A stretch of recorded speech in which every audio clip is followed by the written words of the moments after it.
So the process of what you call as spiritual is not a psychological process. Your memory has nothing to do with it. It's a life process, it's an existential process.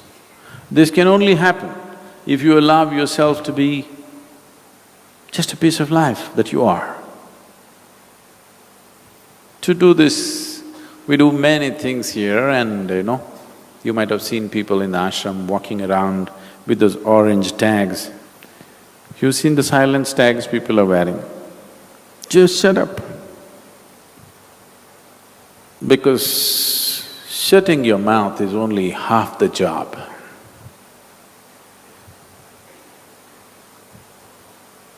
To become silent is possible only when you do not think much of yourself. If you think something about yourself, if you think, I'm smart, how can you shut up? You tell me. If you think, I'm smart, how can you shut up? If you realize that you're actually stupid, you don't know anything in this existence, then,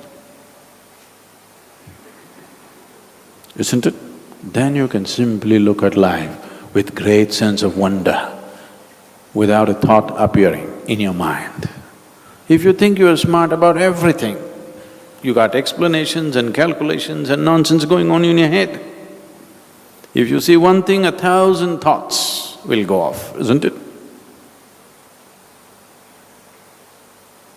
You're not sitting here in the satsang totally silent.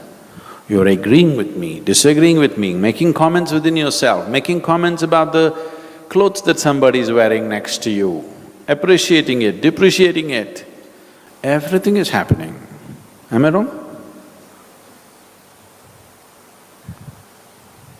Because the moment you think there is some value to what you think, then you can't stop it.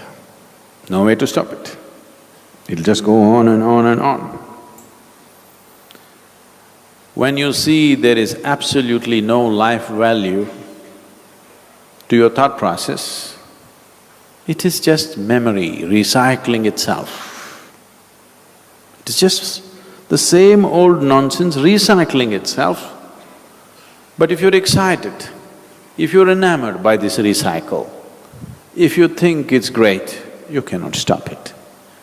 If you see the patterns of what it is, if you see the stupidity of what it is, then slowly you will distance yourself and it'll collapse. Because without attention, it cannot go on. One of our goals here at Mind Valley is to help you develop systems that will allow you to create the best version of yourself. Many of us struggle throughout our day. We find ourselves constantly reacting to the daily situations that inadvertently crop up. One of the secrets to taking control of your daily life is to develop certain specific routines or rituals. These rituals, when implemented on a daily basis, will have a profound impact on how you move throughout the day.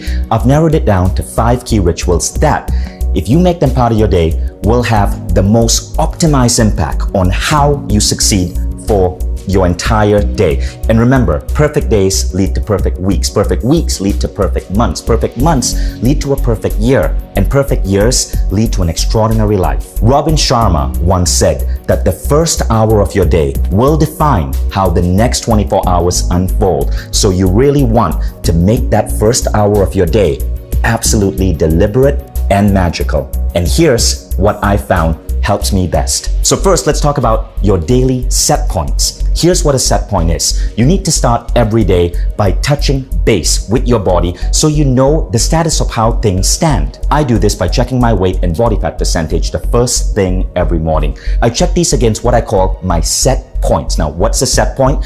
It's the point I have determined I won't allow myself to cross in my weight and body fat percentage.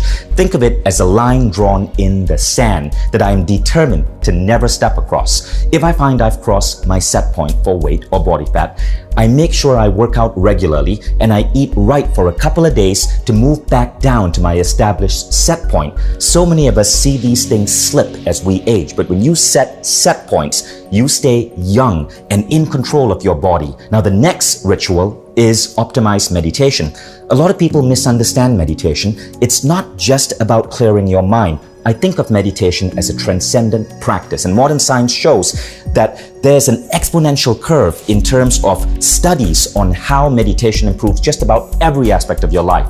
So if you want to be successful, you need to meditate. Now, this is how I do it. I devised a meditation protocol called the 6-phase meditation. It takes just 15 to 20 minutes, and it takes you through 6 specific phases that bring out the best of your human potential. The first phase is rooted in loving kindness meditation. It opens up your heart and gets you more connected to the people and the world around you.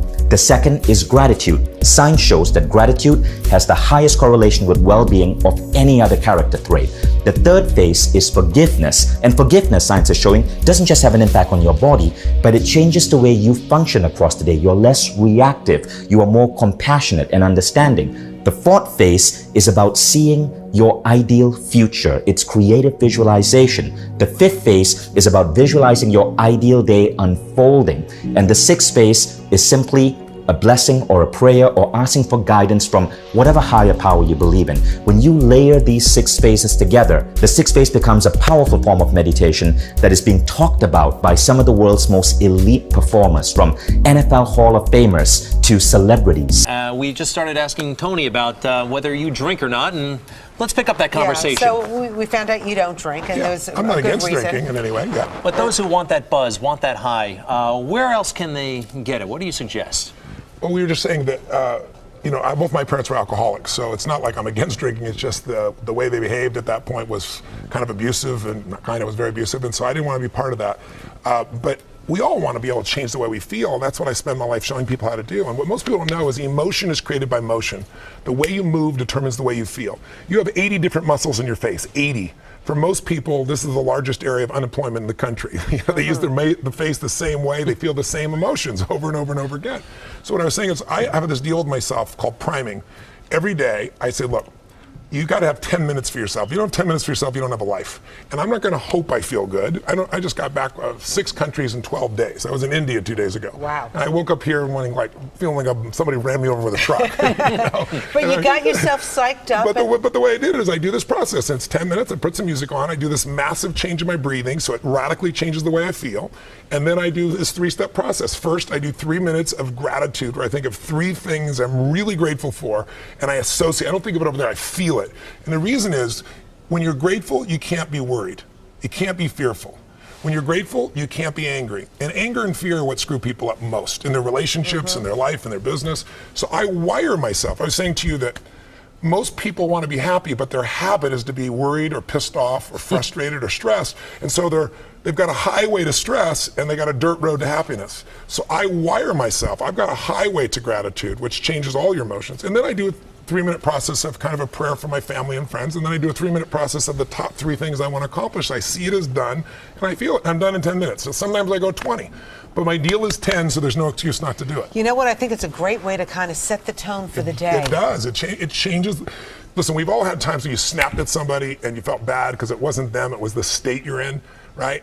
Well, there's no excuse for that. If you prime yourself, you set yourself up. They've done studies where they go to people and they have a man walk up to you and say, could you hold this for me? He hands you a cup of coffee. It's an actor. And then he takes some out of his pocket, then he takes it back and says, thank you. 100 people, they do it with iced coffee.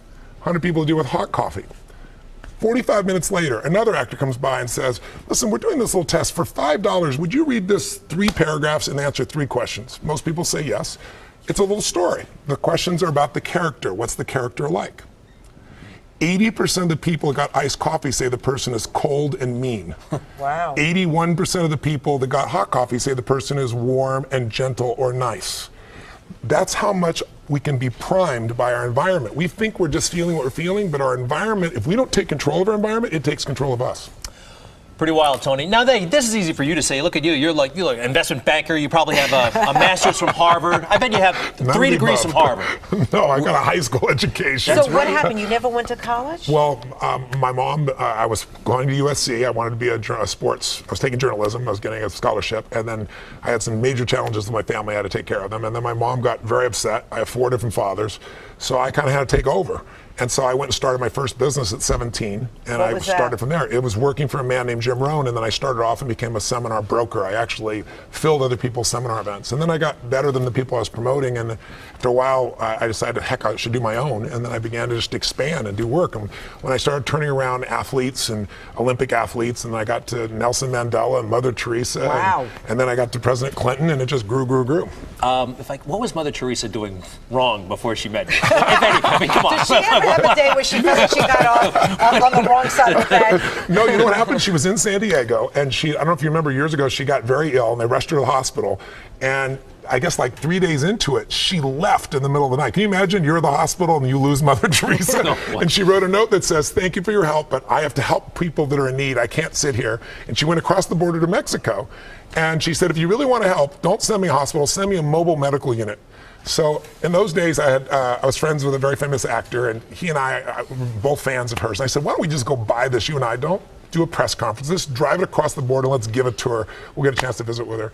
And so anyway, bottom line, we did. And when I was with her, I said to her, "You know, it's such a pleasure to meet you, and I always want to learn about people." So I'd say, "Listen, I'm wondering what juices you? What excites you? What makes you more excited than anything else?" And I'm thinking, juice you and none, maybe not the best term.